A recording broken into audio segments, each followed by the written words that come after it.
There's nothing like snook hook sets at dawn or catching a tarpon in the moonlight. Find your next fishing trip made easy on fishingbooker.com and experience the magic of the Sunshine State or any other destination on your fishing bucket list. Book a blue water adventure in search of sailfish or go snapper fishing with the kids. With over 6,000 captains and trips to choose from, planning your next one just got a whole lot easier. Download the Fishing Booker app on the Google Play or App Store or visit them online at fishingbooker.com to book your trip today. I'm sure a lot of you guys remember the old ceremonial hunting tradition of eating the heart out of the first animal you kill. Meat from those organs are among the most nutrient-rich foods on the planet. You can get those same benefits your ancestors craved via convenient daily capsules from Heart and Soil. Find out more at heartandsoil.co. And remember, use code MeatEater for 10% off your purchase. Welcome to the Wired to Hunt podcast, your home for deer hunting news, stories, and strategies. And now, your host, Mark Kenyon. Welcome to the Wired to Hunt podcast. I'm your host, Mark Kenyon, and this is episode number 381. And today we're back for another one of our Rut Fresh Radio episodes in which we are hearing from hunters all across the country about the latest deer activity, behavior, current conditions, and the tactics that are working right now. All right, welcome to the Wired to Hunt podcast brought to you by Onyx. We are back with, I think this is our last Rut Fresh Radio for October? Next episode will be October 28th, and that will be the last episode of October. All right, well, I'm getting ahead of myself. I'm wishing away October all the way to November, but I shouldn't do that because good things are still to come in October. For those that haven't heard these episodes, we are basically going to hear from a series of deer hunters here in a minute. They're going to tell us all about what kind of deer activity they've been seeing, what kind of deer activity they are predicting, and all of the conditions and behavior and changing, moon, weather, temperature, anything that might influence deer movement. That's the kind of stuff that we're going to be hearing from these in-the-field reporters. Spencer, of course, you know this, I know this, but that's the game plan, and it is almost the end of October. It's getting to be a particularly exciting time of year because we're basically on the doorstep of the pre-rut, and the Super Bowl is going to break open any day now. Yeah, these last 10 days of October, which when this episode drops, there will be 10 days of the month left, are really exciting because sign is going to peak here pretty soon. We're going to start seeing some of that pre-rut stuff like seeking and chasing, like you said. And for a lot of serious whitetailers, this is like their favorite time of year to kill a homebody buck that they're familiar with. And it's something that a lot of hunters look forward to each year, even more so than the rut, because with the rut comes this chaos, it comes the loss of deer, it comes with gaining deer, and it's like sort of hard to plan for. But for folks that like data and like scouting and like trail camera images and are really familiar with an area and know historical patterns, this last 10 days of October are really important. Thinking back to the biggest buck that I ever hunted in 2016, it was probably a 170, 180 class deer. I had kind of, been getting pictures of him since July, and the two opportunities that I had at him, seeing him in daylight, did not come like during the peak of the rut. They were like October 25th and October 27th, I believe. And so these next 7 days are super important for whitetailers that have some nocturnal buck that they might finally get a chance at. Yeah, that is the truth. I feel 100% the same way.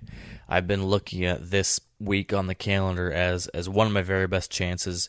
For example, for my target buck, my number one target buck, Tran, of course, that big 8-pointer in Michigan.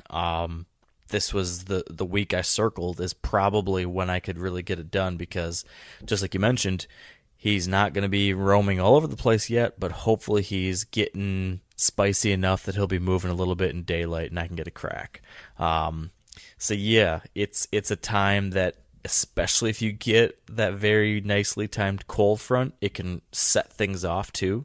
You can get that rut, or at least a flash of the rut, a little bit earlier than you might otherwise if you happen to get that weather too. And at least in my neck of the woods, we do have that weather hitting over the coming weekend. We're going to get a 20-degree temperature drop that lines up with that last week of October. And those late October cold fronts hitting it already a very good time seem to be like a firecracker thrown into a gunpowder shed. It just it bodes very well. So I'm excited. I'm actually out in Ohio hunting some public land right now, but I've made sure to plan on making it back to Michigan in time for this cold front that's hitting around the 24th, 25th, 26th time period, because I want to take advantage of this last week of October magic with that cold front all hitting at the same time. So I'm certainly hoping it turns out the way we're hyping it up, because I'm counting on it. Yeah, and sort of like the textbook example is if 10 days ago you had a buck showing up in the middle of the night at like 1 a.m., then maybe right now he's showing up like an hour after daylight, and then 10 days from now, maybe it's that last 30 minutes of shooting light right at sunset, but then you get the 10 days beyond that, and you might not ever see that buck again because he wanders off somewhere during the rut. So for those hunters that have some buck that they're really zeroed in on, this is probably going to be your chance, now through October 31st or so, to sort of put that data together and kill him on some fresh sign or some field edge that he slowly is showing up closer and closer to daylight in. Yeah, it's funny. We've had a lot of these cold fronts that have lined up with weekends and we've almost had one hitting every week or every other week. And so I found us saying, now is the time to swing for the fences. Often, almost every episode we've done these, but Yep. We had one that was leading into the beginning of October, and we were saying, man, if it's the beginning of your season and we have this cold front, it could be really special. Swing for the fences, maybe. And then we had like a mid-October cold front that hit recently, and we were saying, man, with this front hitting, this could be a chance to push in there and get after something. But each one of those, I would say, we're excited about the cold fronts, right? We're always talking about those are going to give you a little bit better chance. But that opening day cold front, I look at that as like a 7 out of 10 kind of excitement level. And then when you get that mid-October cold front, maybe I'm like at a 6.5 out of 10 kind of excitement level. But when you get the late October cold front that hits, if it hits at the right time and you get this big temperature drop, that gets me to like the 8.5 or 9 out of 10 excitement level, because you have these two very powerful drivers converging. You've got the Venn diagram of pre-rut craziness happening when those two things intersect in the last few days of the month. So even though we told you to swing for the fences several times leading up to this, now I really want you to do it. Because as you just said, Spencer, the deer you want to kill might not be around on November 14th or something, but there's a damn good chance he still is right now. So at least keep that in mind when you're weighing your risks and rewards, and when you want to go in there. This is something to think about. Agree with you there. The hunters we talked to this week, we have Dan Moultrie from Moultrie in Georgia, Scott Spitzley in Michigan from Six Packs and Racks Podcast, Taylor Chamberlain in Virginia, the Urban Bowman, and then Garrett Hikes from Chasing the Dream TV in Nebraska. And we had two of our hunters we talked to this week that just killed deer yesterday. So I think you're going to find their reports extra helpful on this episode. Any other than what we just said, is there anything we should be thinking about? Is there any particular, common theme, or should we just let these folks speak for themselves? And then we get to the episode. These interviews are exciting. It's an exciting time of year, and I'm going to let you get back to hunting, Mark. All right. That works for me, Spencer. Our interviews this week are presented by Trophy Ridge. Make sure to check out their full lineup of sights featuring their React technology After only 2 pin adjustments, React technology delivers dead certain accuracy at any distance. I own a React Trio Pro sight, and it's my favorite sight that I've ever owned. It's perfect for when I'm out west trying to kill an elk, or in traditional whitetail country and trying to kill a deer from a tree stand. Check out their sights and other accessories at trophyridge.com. All right, and joining us on the line next is Garrett Heikes from Chasing the Dream TV in Nebraska. Now, Garrett, in Nebraska, what would you say the buck activity has been lately on a scale of 1 to 10? I think in the past week, from my hunts, I've been out quite a bit, but I'd say it's probably a 5 or 6, probably closer to a 6 with the colder weather we've had. And I've noticed food sources have been pretty important, especially green food sources like alfalfa and brassica plots. The cold weather has definitely helped, in my opinion. Sometimes you don't see as much buck activity right now if it's warmer. A lot of guys talk about the October lull, but from this week, I've seen quite a bit of activity on scrapes and stuff like that. I've got all my cameras switched over to them. The last 2 nights, especially, they've been coming out super early. We've had cold, misty weather the last couple of days, and been sitting on food sources and in my main plot where I actually killed last night. But plenty of deer activity in the evenings, pretty early. Seems like they've been bedding up pretty early in the mornings, though. Tell us about that setup from last night when you arrowed that awesome whitetail. 2 years ago, we started a pretty good-sized food plot, about 3.5 acres, along a creek line with bedding on the northwest corner and on the east side. And this year, I kind of completely redesigned it to try to help my chances after learning how the deer moved in there a little better last year.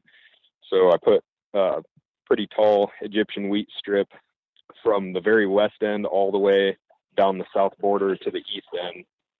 And that helped my access in and out. And then south of me, across the lane, there's a big main field that's alfalfa. So I've kind of got the plot set up to be a good transition plot between bedding and the main food. And the last few weeks, I've been chasing this buck that I call C2. And he'd been coming out quite a bit in the east side of the plot. And I have a platform blind over there that's set up for northwest wind, but the wind broke a couple of the supports in it. So I didn't have that set up. And I've got a hay bale blind on the west end. So I'd been sitting that, and it seems like every time I sit that hay bale blind, he comes out on the east side by the platform.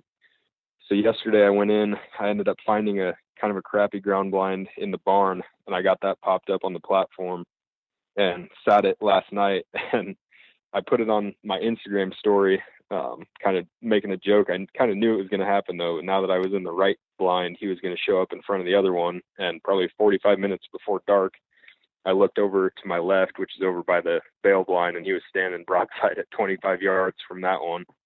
And it took him quite a while to get down towards me, but finally worked his way down a bean row, crossed the fence at 35, and then took a couple steps, quartered away. I don't remember if I ranged him at 37 or 39, but shot him, and last second he ducked and lunged forward pretty hard, and I hit him in front of the back right hip on the spine, dropped him, but it also hit the artery, knocked another arrow and shot him in the heart. And then he went down pretty quick after that. But there, I've been seeing the food source has been pretty good. They're pounding the soybeans now that they're dried out and it's getting colder. And then I've also got half the plot planted in Wildlife Perfect brassica blend.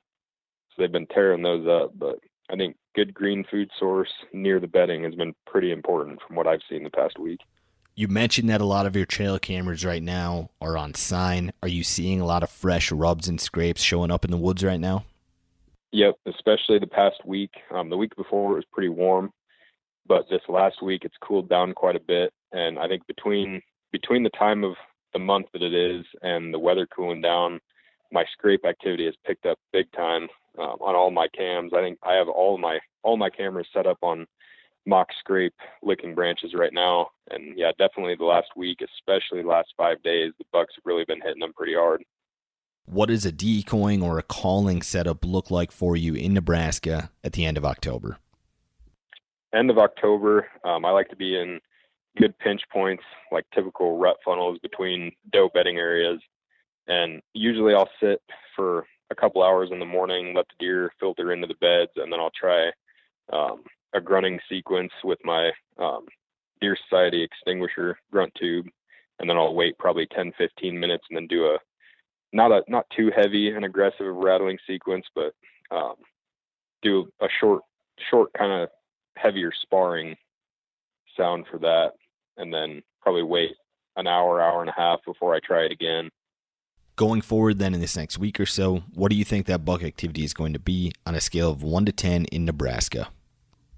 Looking at the forecast and the moon phases, I think it's really going to skyrocket. Our temps are going to drop. The highs are going to be low to mid 30s, and northwest winds, which I think is ideal for end of October especially. And based off the moon, we got another full moon coming, so I think it's really going to pick up scrape activity in the next week. I think we might see a little bit of chasing, bucks pushing does around, even though we're still a few weeks out from the true rut. But I think the activity will definitely pick up in the next week. All right, Garrett, well, congrats on the great buck. Good luck with the rest of your season, and thanks for joining me. Yep, thanks for having me on. All right, and joining us on the line next is Taylor Chamberlain, the urban bowman in Virginia. Now, Taylor, in Virginia, what would you say the buck activity has been lately on a scale of 1 to 10? On a scale of 1 to 10, it's been a 3.75.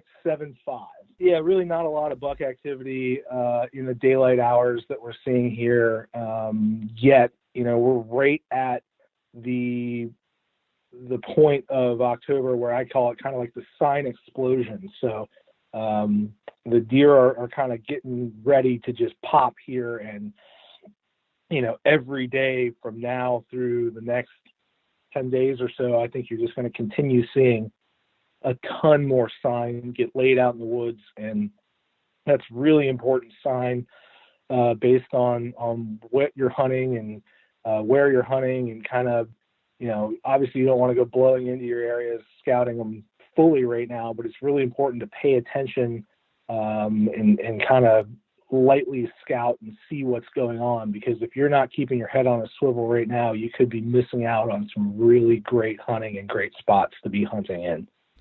As an urban bow hunter, what sort of food sources are you focused on during pre-rut?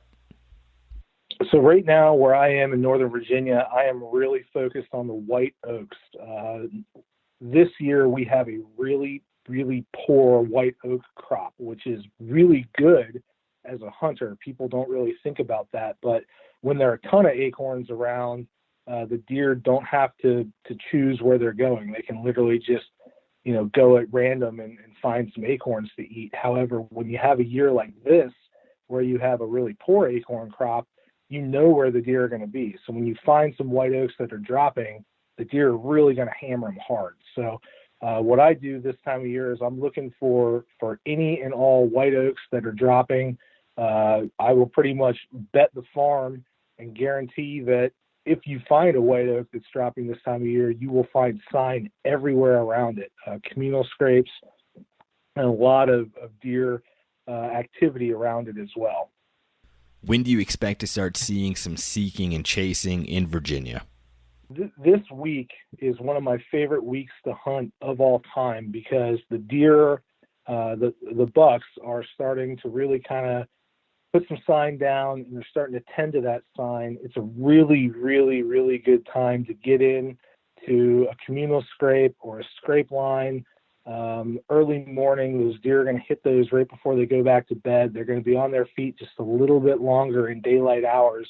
We've really kind of are crossing the threshold right now from deer being bedded up, but I'm talking about bucks being bedded up before sunrise. Now they're going to be moving around a little bit. That first hour, 2 hours of daylight are really, really good. This is my absolute favorite time of year to kill a buck in his core home range over a scrape in the morning before he starts venturing out. So everybody that's been out there doing their homework for all year long, finding deer, figuring out where their home ranges are, this is the time to finally move in on those stands over that communal scrape or destination spot tight on buck bedding, and put an arrow in one of them.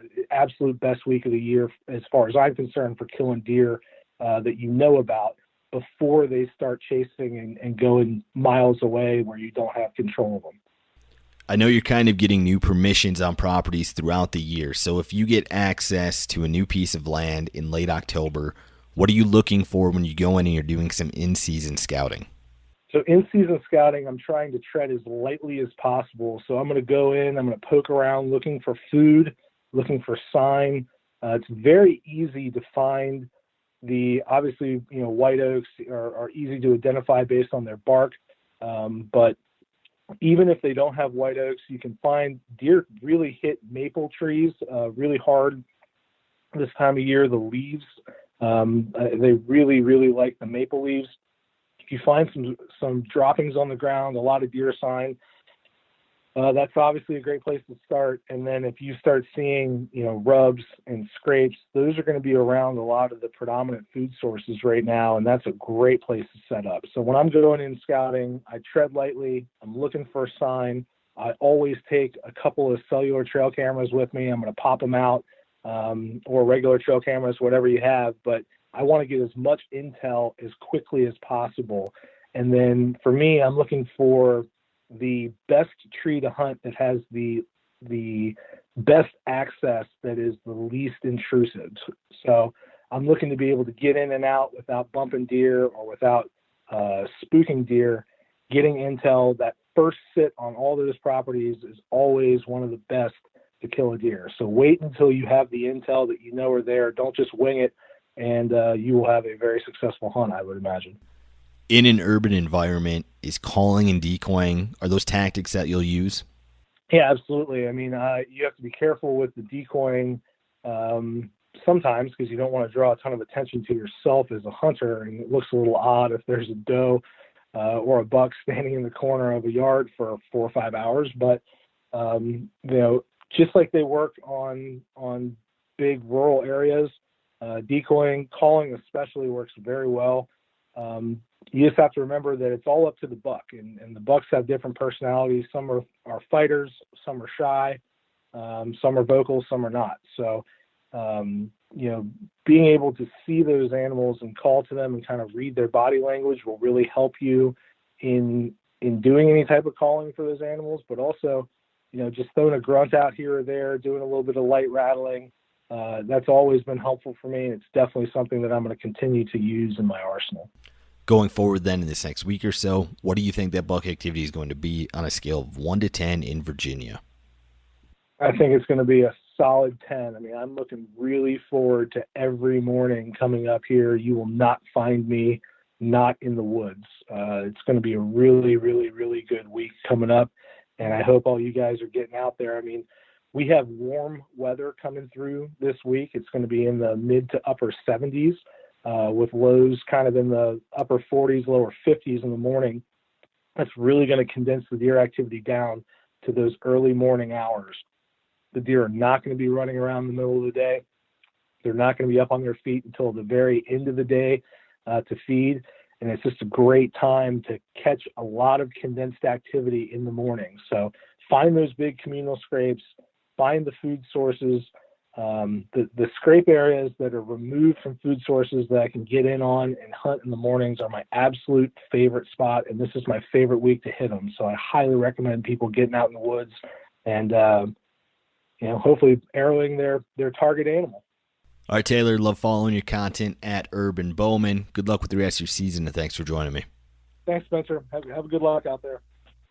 All right, and joining us on the line next is Scott Spitzley from Six Packs and Racks podcast in Michigan. Now, Scott, in Michigan, what would you say the buck activity has been lately on a scale of 1 to 10? I'd give it about a 7 or an 8.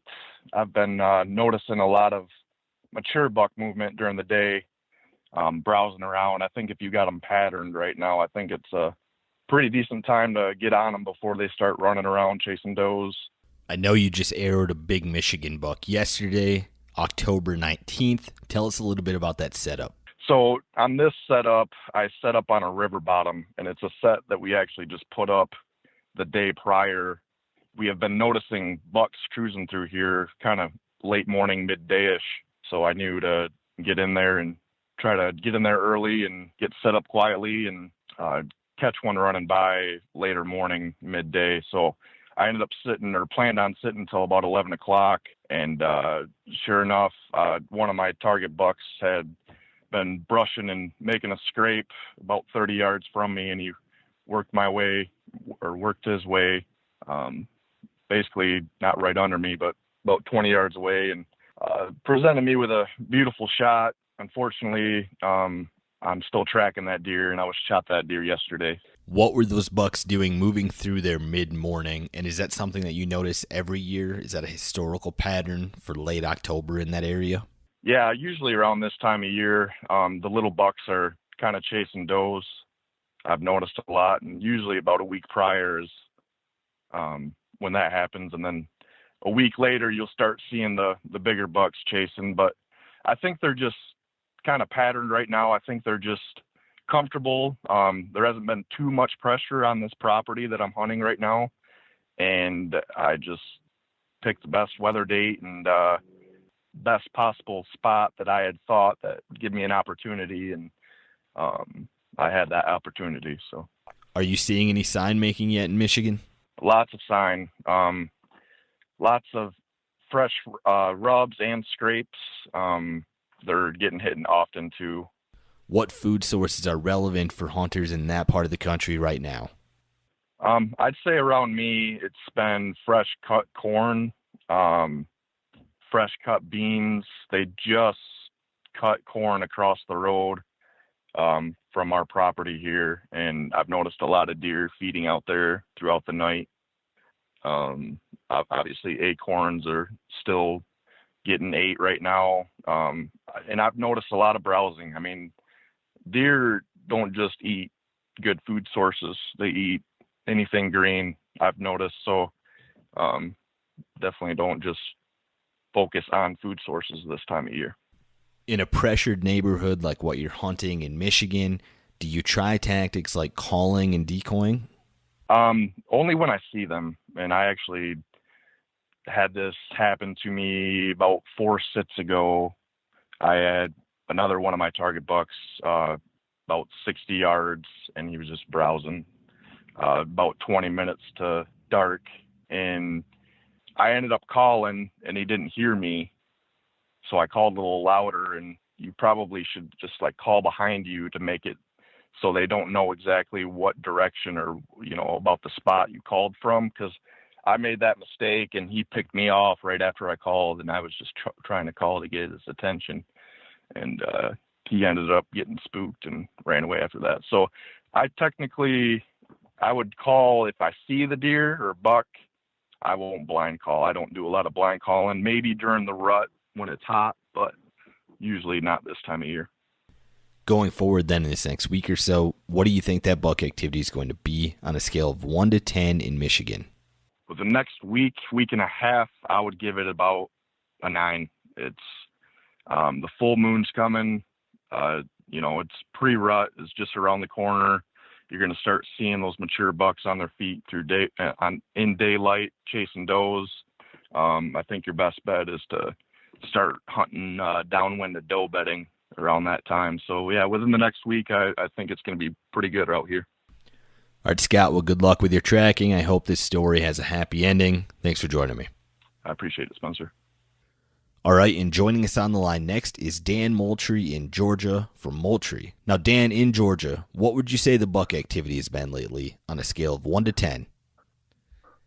We're hunting middle Georgia, and Georgia's pretty much the same all the way throughout the state, but we're right in the middle, so it's pretty representative. But the buck activity has been like a 4 on a 10-point scale. They have been you see the young deer chasing a little bit. The young bucks are chasing. They have no idea why they're chasing, but they're chasing.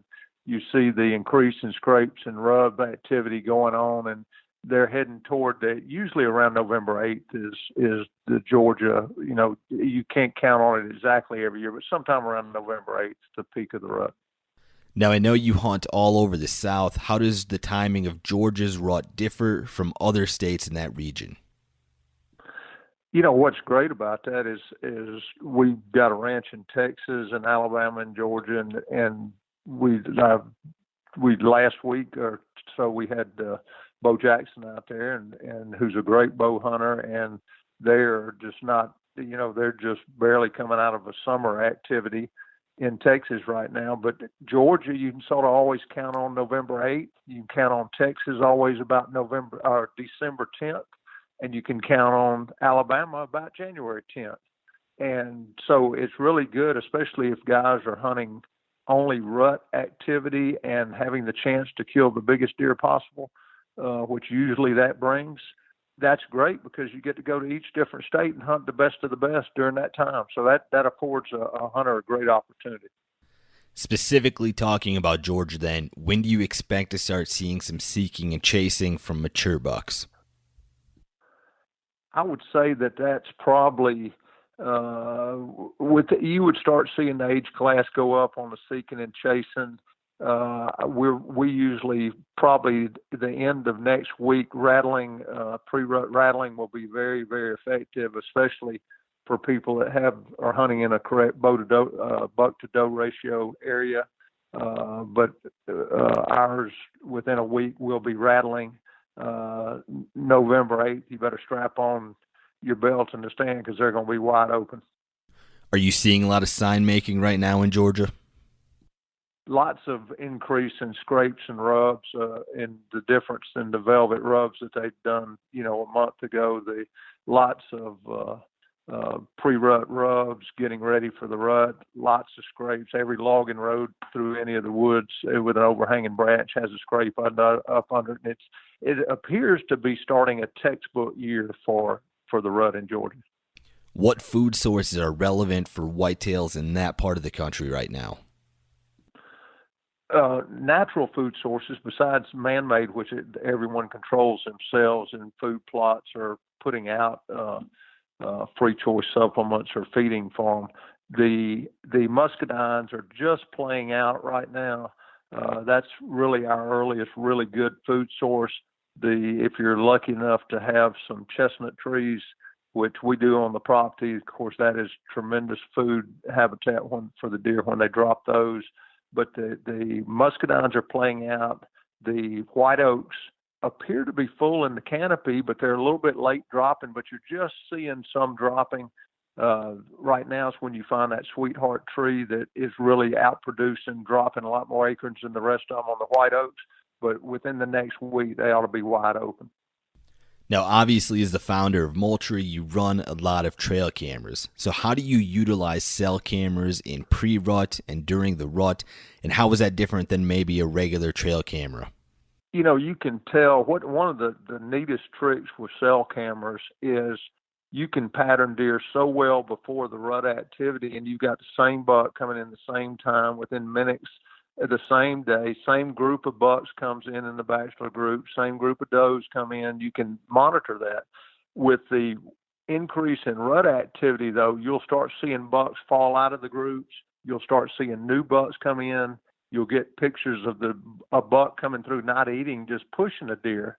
But one of the neatest tips that I've been given lately is with cell cameras are taking over the camera business, as everybody knows. But getting the signal seems to be the difficult part. Doesn't matter whose brand it is. Hopefully it's our brand. But really with anybody, it's the getting a signal. One of the neatest, everybody says, I put the camera up and I can't quite get a signal. We have an area that, in fact, is the area that I bow hunt, and it's extremely hard to get a signal out. Move the camera up to your tree stand. You've already got a stand and a climbing deal where you're going to be 20 feet up, 20 some people higher at my age. I'm going to go 20. And you're 20 feet up.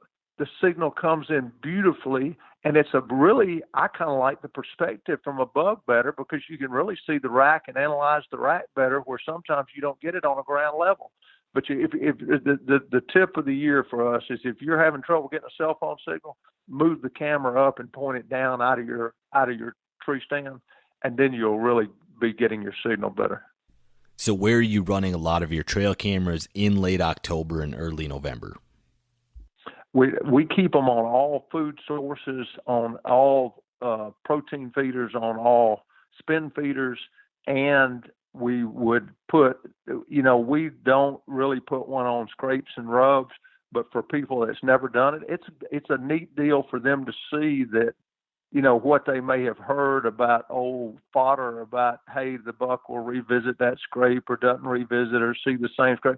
It's neat for them to see what deer activity is really on it, which deer actually comes, and they can differentiate between what they've been told is tailgate talk and what's the real deal on it.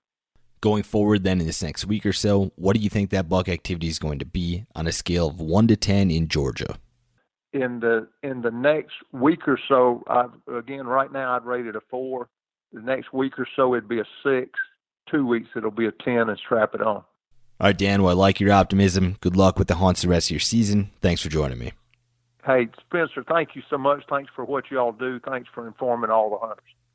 And that concludes this week's episode of Rut Fresh Radio. Thanks to Garrett, Taylor, Scott, and Dan for joining me, and thank you guys for listening. These next 7 days are one of my favorite stretches of the year, and I hope you'll be in the woods taking advantage of the increased deer movement. Look for fresh sign, pay attention to what your trail cameras are telling you, and don't forget the rattling antlers and grunt tube at home.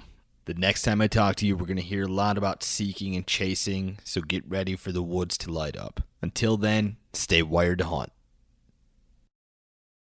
I'm sure a lot of you guys remember the old ceremonial hunting tradition of eating the heart out of the first animal you kill. Meat from those organs are among the most nutrient-rich foods on the planet. You can get those same benefits your ancestors craved via convenient daily capsules from Heart and Soil. Find out more at heartandsoil.co. And remember, use code MeatEater for 10% off your purchase. Hey guys, turkey season is in full swing right now, and if you are planning on getting after it, make sure to pick up some MeatEater Phelps turkey calls to stuff into the old turkey vest or into your fanny pack right now. I carry a few different things. I like to use mouth calls, and I like to use pot calls. Mouth calls or diaphragms, I like them because it gives you hand-free calling, meaning when you're working a bird up close, you can have your gun on your knee, finger on the trigger, ready to roll, and still be making turkey sounds. I like pot calls because I just like pot calls. I enjoy calling with a pot call. Whatever direction you go, including a box call, which I don't personally use too much, but they're fun and great, and I started out with them. Yanni, on the other hand, one of my main turkey hunting buddies, he loves box calls. And what's funny is I'll now and then look to him and give him the look that means get out your box call and find us a turkey. So it's not that I don't like them. I just have Yanni use his. Then I don't have to carry it. Go to Phelps Game Calls. Get calls that are made in the USA and get calls that'll get them close. Find yours at phelpsgamecalls.com today.